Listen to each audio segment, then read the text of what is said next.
বলেন 26 বছর বিদেশ করার পরে এক প্রবাসী আমারে বলছে, আমি সবার জন্য বলি না, যে ভালো তো ভালোই, যে বোন ভালো ভালোই, ভালো আছে বলেই এখনো সূর্য চন্দ্র উঠে, নাফরমানের কারণে না।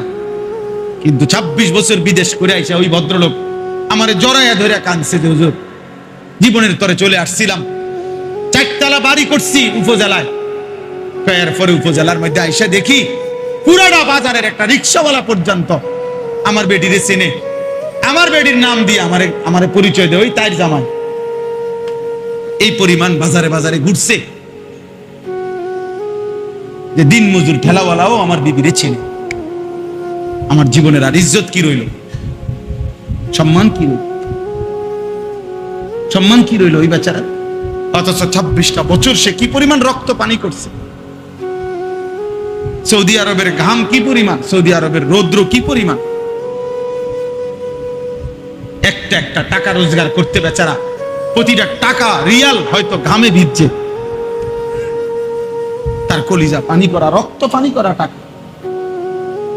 আর সন্তান 2 হাতে মোবাইল টিপে, সন্তান 2 আঙ্গুলে মোবাইল টিপে, বেটি 2 আঙ্গুলে মোবাইল টিপে, বেটি বাজারে বাজারে ঘুরে। তোমার স্বামী এই জন্য রক্ত পানি করছে? আল্লাহ হেফাজত। শেষ আমি ফাতারাব্বাসু হাত্তা ইয়াতি আল্লাহু বিআমরি। আল্লাহ বলছে আমি তোকে অপমানিত করব বান্দা। আখিরাতে তো আছেই, দুনিয়াতে সুখ মিলবে না। বাজারে বন্ধু, খাট পালং সোফা ফার্নিচার সব পাওয়া যায়, হৃদয়ের সুখ রবের কাছে পাওয়া যায়। তার কাছে